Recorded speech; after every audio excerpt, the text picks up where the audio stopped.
Hey everybody, it's Jennifer Maggio with the Life of a Single Mom Ministries. So excited to be continuing on with our Single Mom 101 podcasting series for Salem Web Network. We are honored that you have chosen to join us today. I believe that the Lord is going to do something amazing as we talk about time management for busy single moms. And I kind of laugh even at the title when I think about busy single moms. Has there ever been a single mom that was not busy? And so maybe the title should be Time Management for Single Moms.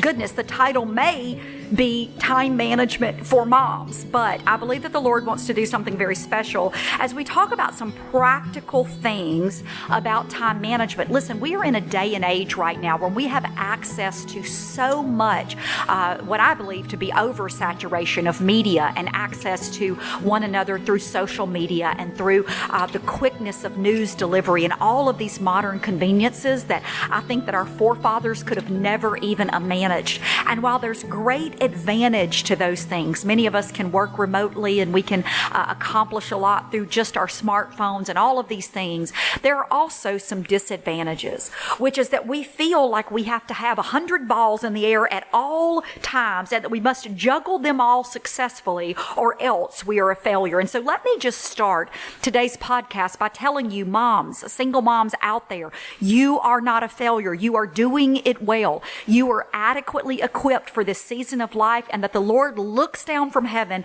and his smile shines upon you. And so don't walk around feeling like you are inadequate or that you can't do this or there's too much to do. I know what it's like to feel like you have too much to do. Goodness, I can't remember a morning in recent history where I didn't wake up and feel like there's a lot on my plate.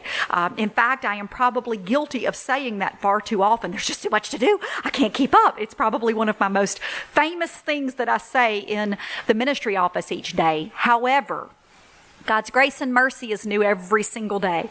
And because it is, he gives me just what I need to get through that day. And I know the same is true for you, that you look back over your days, weeks, months, and you say, I don't know how I got through that, but somehow, some way, God gave me the strength necessary. So be encouraged today. I'm going to cover some tips with you that I believe will help you effectively manage your time and give you some balance in your life. Now, the first one is you must have a plan. Now, years ago, I used to do financial counseling in corporate America. And I was always blown away by the number of people who had financial trouble, who had absolutely no plan whatsoever. They were drowning in debt. They were drowning in their life circumstances with their finances. And many of them actually made great money. They made sufficient money to be able to pay their bills and to even be able to plan for their future. But they had no plan in place. Listen, ladies, if you want to be good parents, you have to have a plan and a strategy in place. If you want to lose weight, you've got to have a plan and a strategy in place. Your time management is no different. And in fact, because you are a single mom and you are balancing even more on your shoulders, you cannot function successfully with time management if you don't have a plan. You can't simply sit in your season and say, well, it'll get better. It'll miraculously somehow get better. Listen, God is absolutely in the miracle-making business, in the mountain-moving business. I believe that to be true, and I've seen that so many times. But he also wants willing participants. And willing participants are those that are doing something to actively engage in their faith. And so you need to have a plan. Once you have a plan in place, you can begin to make tweaks and adjustments to the plan based on what's appropriate for that season of life. But the lack of a plan leads to chaos. If you lack a plan, typically you accomplish whatever's the first thing that arises on your plate for that day. The problem is that the first thing may not always be the most important thing that needs to be done. So for example, you go into your storage closet for some printer paper. Maybe you're at work and you need some printer paper, so you go back there to get some. And then after digging around for 5 minutes to locate it, you decide that the closet really needs your attention. And so you begin the enormous task of rearranging and organizing the closet so that you don't have this same problem next time. 2 hours later, you have made very little progress and you have a mess strewn about the floor. Meanwhile, you have 8 bills that are laying on your desk that need to be paid, but you still don't have the printer paper to begin to proceed with that. Ladies, understand that some things are sent into your day as distractions and they don't need your full attention. I believe that the enemy is the enemy of distraction. He comes in and he sends lies to us that we begin to focus on. He sends distractions in terms of people that we don't need to be focusing on, or tasks that don't really need to be focused on at that moment. Make a plan and stick to it. What are the things that you want to accomplish with your 20-year plan, your 10-year plan, your 5-year plan, this week, this month, today, at work, at home? Begin to write down those things. We have access to so much technology now, iPads, iPhones, handheld organizers, you name it, we've got it. And so for me, I'm old-fashioned, and the way that I create a plan is that I write it down and I make it plain, as the word says. And I do that just through a good old-fashioned pen and paper. I have a notebook that is my little notebook that I carry with me, and it keeps all the things that I'd like to accomplish for my home in it for that week, and all the things that I'd like to accomplish in my work life for that week. So just keep a running list, whether that be in your phone or in some other digital mechanism, or whether you just want to do like me and have a pen and paper. It's simply that easy.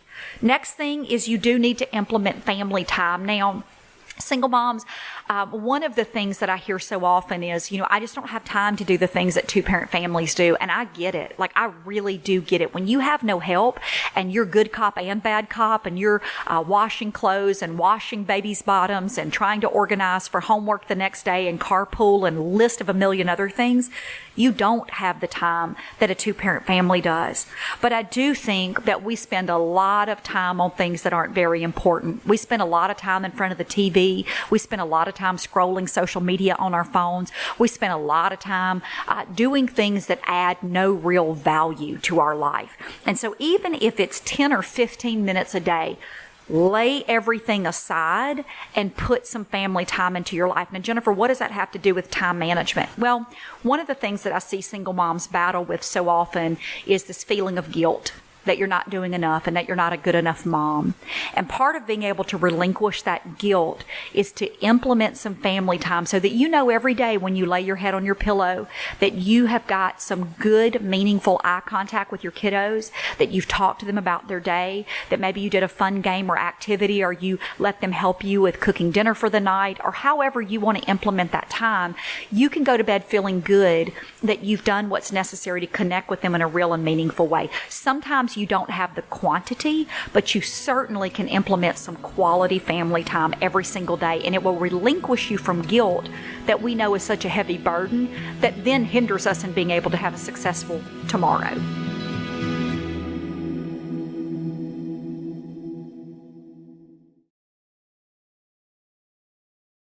Okay, have a more productive day versus a busy day. Now, I am busy bee. I have a hard time relaxing, if I could get really candid with you for a moment. I believe there's always work to be done.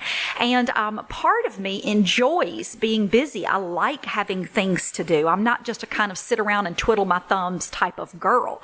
And if you're a single mom listening, I would be venturing to say that you are a busy bee as well. However, I have also found that there are times in my life when I've been very, very busy, but I haven't been very productive doing anything with real meaning. So, not only do we have to have a plan, but we also have to really think about those things that create production and the things that are busy. So, there are a lot of things we can be doing at work that are just busy work, pushing papers around our desks type of work. Of course, we don't push as much paper as we used to. I guess, let's say moving electronic folders around in our Dropbox account. But we can do things that really don't add any value to our job duties or our home life or what we're trying to accomplish in terms of goal. The key difference for me is that I think back to a time when I was managing employees in a sales position. And we had a minimum goal back then, years ago, that employees had to make 50 phone calls a day to potential clients in order to secure the deal. That was like what we had found to be the right formula, is to make 50 calls a day to secure the deal. And of course, the employees had different goals each month that aligned with that. However, what I found is that not always did the employees who made the 50 calls were the most productive ones at the end of the month. Sometimes the employee who made only 10 calls for the day was more productive. Why? because the quality of the phone call that employee made was much better. And so because the quality was better, he was able to talk with clients about the needs that they had and was able to achieve more of his goals in terms of being able to book loans and help people buy homes and some of the things that we were doing in that financial industry. So what's the difference? Yeah, the employee who did the 50 phone calls was working really hard and he was very busy, but the employee who made the 10 phone calls was actually more productive.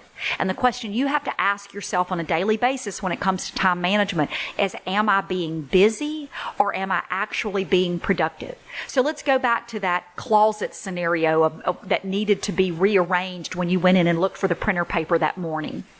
Yeah, there is certainly a time and place for organizing the supply cabinet. I get it. But maybe what's most productive for that day is for you to just retrieve the paper that you need and go ahead and get started on that most pressing task list.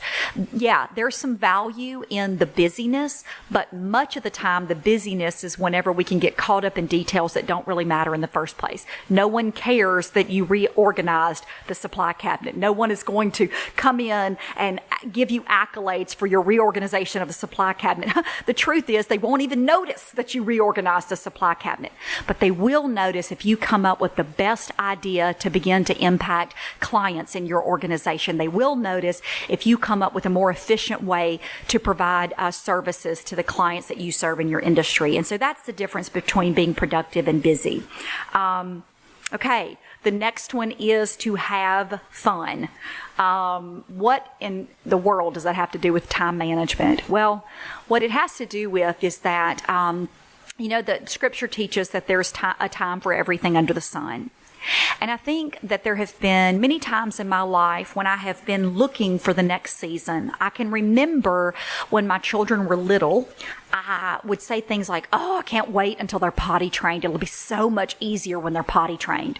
I can't wait until they start walking. This toting around little bitties is so hard. And then when they started walking, that season created its own difficulties and challenges. And then I would say things like, oh, I can't wait till they're old enough to fix their own cereal and take their own baths so that I don't have to do that. There's just so much work involved. And yes, as they get to different seasons, there may be less work in one area, but let me tell you, every season has its own set of challenges. And so there was so much time of my life when I was constantly looking to the next stage of life and not fully having fun and embracing the joy of the season that I was in. And can I just be really honest with you? I can remember looking at my son when he was about 16 or 17 years old, and I don't know, perhaps we had just had an argument about something that had taken place, which there were a lot of those in the teen years. And I just remember being struck by the fact that he looked like a grown man and the reality of him leaving my home within a few months from that argument. And I just thought, so much time has passed that I wasted being occupied by things that didn't matter. And have I done enough to simply be present with him and enjoy him and be in a season where I could just have a little bit of fun? So time management, the truth is that if we're enjoying our lives and we're laughing a lot, I'm a big believer in laughing every single day, hard, belly laughing as I call it. When you're having fun, your list of things to do doesn't feel quite so overwhelming. There's just something about being able to stop for a few minutes and enjoy where you are, what you're doing, your children, your friends, your coworkers, your family, those that are around you. And let me tell you something. It's a choice. Scripture teaches that the joy of the Lord is our strength. It is a choice that we stop and have a little bit of fun. There is something that each one of us can celebrate every day, and it will allow you to wake every morning and not feel so burdened by your endless list of tasks. My elderly aunt, who is now in her 80s, used to always say to me, life is made up of simply living. She said that to me from the time I was just probably 12 or 13 years old. I remember her saying that to me through the years. Life is made up so much of simply living. And I didn't understand quite what it meant at the time, but what she was trying to convey to me was life is about the little things. Yes, there are these big momentous occasions when we birth children and we go through marriages and we celebrate raises at work and promotions, but The day-to-day can be enjoyed as well. So let's not just live through the highs, but let's enjoy all of the life experiences. And it will help you to be able to facilitate your parenting better, managing your list of things to do with that, but also managing your overall emotional state, which will be a residual impact on how you manage your time. The next thing I will give you is that you need to prioritize every day your top 3 things that you need to do. The top 3 things that you need to do. Why? Because you probably have 142 things that need to be done. And if you're not careful, you could end the day feeling like you got nothing accomplished. And that feeling of being overwhelmed and like you didn't do anything will also then have a residual impact of you feeling like you aren't going to be able to get it done, that it's too much, that life's too stressful, that you're running through quicksand. If you prioritize the top 3 things, number 1, it's likely that you'll be able to achieve the things that your boss wants you to achieve. But number 2, you'll also be able to look back over that list. I line through everything that I do so that I can look back over it. And you'll have a sense of self-accomplishment that will allow you to remember that you are moving the needle forward just a little bit every single day. Create a schedule that gives you a little bit of me time. That's the other thing that's really important in your time management. Listen, don't discount needing a little bit of me time. Now, me time may not be a 2-day trip to a resort over in Hawaii somewhere. Me time may be 15 minutes in the bathroom with the door locked while you soak in a hot tub. Like that might be what your me time is right now in this season. But the me time is important because it allows you to get alone with God and hear from Him. It allows you to decompress so that you can be a better mom. It allows you to take a few deep breaths, which, by the way, if you're not doing on a regular basis, very, very, very important to do. I have learned a lot about deep breathing and why it's so important. And it allows you to begin to kind of take the load off so that when you come out of that bathroom and those 3 kiddos that have been banging on the door and sticking their little fingers underneath the door for the last 15 minutes, you will be a much better mom to adequately handle them. And the final thing that I want to tell you, there's so much we could talk about with time management, but these have been the top things that I feel like you needed to know, is to have quiet time with the Lord daily. And I want to explain to you why. Jennifer, you're talking about time management, and I'm already telling you I don't have enough time in the day to do everything that I feel like I have to do. And yet you're saying I need to add one more thing to my plate, which is to have quiet time with the Lord. What I know to be true is that the Lord multiplies your time. When you give Him the first fruits, and we know first fruits is really talking about our tithes and offerings, but first fruits can also be your time. When you commit to giving Him that time, it is amazing how all of a sudden everything that you set your hand to seems to be flowing with ease and you're able to get so much more accomplished. I've seen this time and again in my own life. I have been so busy, sometimes in ministry, that I didn't take the time to be before the Lord, the very one that I'm doing ministry for. How dare I? But yet when I've had that time with Him, how He's multiplied my time and allowed me to be able to accomplish even more in a day than I ever thought possible. And so ladies, I just want to encourage you that the Lord has given us all 24 hours in a day and that we are able to accomplish what He wants us to accomplish. So don't be distracted by the busyness and be intentional with your time. Have a little bit of fun, laugh a lot, spend some time with the Lord and create a little bit of me time in your day. We love you so much and we just want to thank you. This has been Jennifer Maggio with the Life of a Single Mom Ministries, coming to you on the Salem Web Network with Single Mom 101. Single Mom 101 is a production of Life Audio and the Salem Web Network. If you enjoyed what you heard today, we'd love for you to head over to your favorite podcast app and leave us a review so that more listeners can find us. You can learn more about Jennifer Maggio by visiting lifeofasinglemom.com.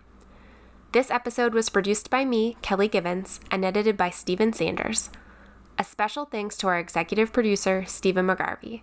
For more Faith Toolkit podcasts, just head over to lifeaudio.com.